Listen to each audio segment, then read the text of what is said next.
Golden boy Neeraj Chopra का खंडरा गांव विश्व के मानचित्र पर गौरव बढ़ा रहा है। पानीपत के 2500 आबादी वाले खंडरा गांव के नौजवान नीरज ने टोक्यो ओलंपिक में गोल्ड मेडल जीतकर गांव की तस्वीर और तकदीर को बदल दिया। नहीं बदला तो वो है नीरज के परिवार का सादा रहन सहन और जमीन से जुड़ाव। आखिर क्या है नीरज के संघर्ष की कहानी? कैसे परिवार की आर्थिक स्थिति ठीक न होने के बावजूद खेल के प्रति प्रेम और लगाव ने भारत की झोली में गोल्ड मेडल डाल दिया। सुनिए नीरज के माता पिता की ही जुबानी। 100 साल से भी ज्यादा इंतजार के बाद भारत के गोल्ड का सपना नीरज चोपड़ा ने पूरा किया। हमारे साथ इस पर खास बातचीत करने के लिए मौजूद हैं उनके माता पिता।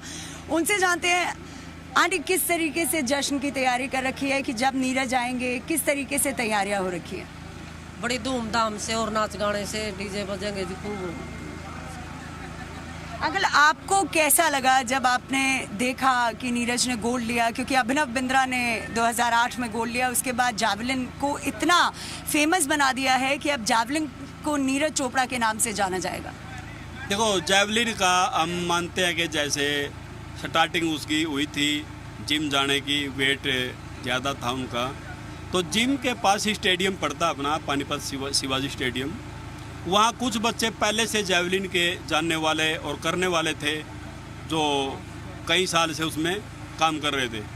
तो ये वहाँ से जिम से का मतलब टाइम बचा के स्टेडियम में जाके बैठ जाता था, देखता था उनको वे थरो कैसे करते हैं, क्या करते हैं।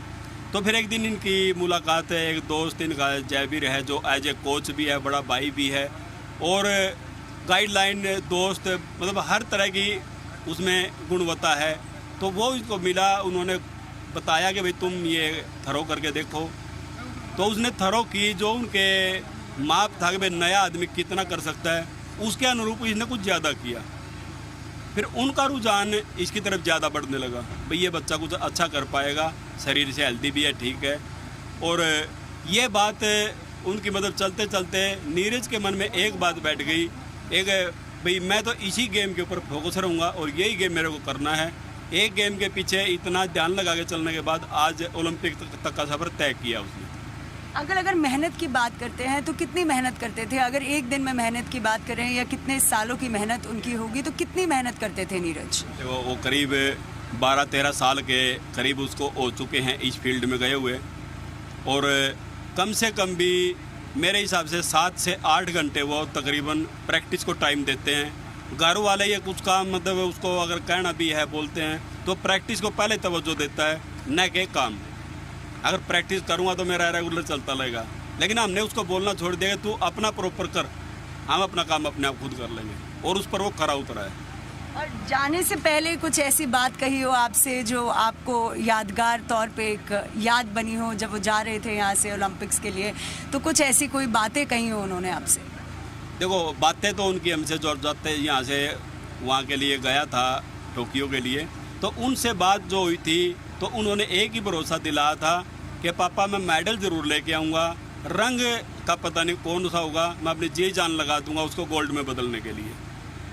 आंटी, अगर नीरज के बचपन की बात करते हैं तो कुछ बचपन की यादें बताइए नीरज की, कि कैसे थे बचपन में नीरज, क्या क्या शरारती थे, किस तरीका का उनका नेचर रहा है, कैसे नीरज रहे?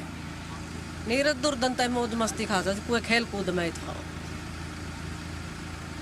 और अगर खाने की बात करते हैं तो क्या क्या खाना नीरज को पसंद है?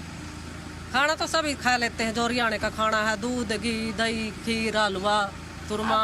अब खास क्या आप बनाएंगे जब नीरज वापस आ जाएंगे? तो कोई उनकी ऐसी खास पसंदीदा डिश होगी जो खाएंगे वो? चूरमा है जिसका तो देसी खाना। तो हरियाणा का सबसे फेमस जो होता है वो चूरमा होता है, तो आप चूरमा?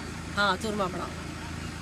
तो देखिए किस तरीके से जो बच्चा एक समय पे अनफिट था, जो काफ़ी हेल्दी हुआ करता था, जो जिम जाता था, और एक दिन ऐसे ही स्टेडियम में गया, बैठा, जैवलिन थ्रो करते हुए देखा और आज भारत का सपना पूरा कर दिया। भारत के लिए 100 साल से भी ज़्यादा का इंतज़ार नीरज चोपड़ा ने पूरा कर दिया। महिमा कटारिया, जी मीडिया, पानीपत।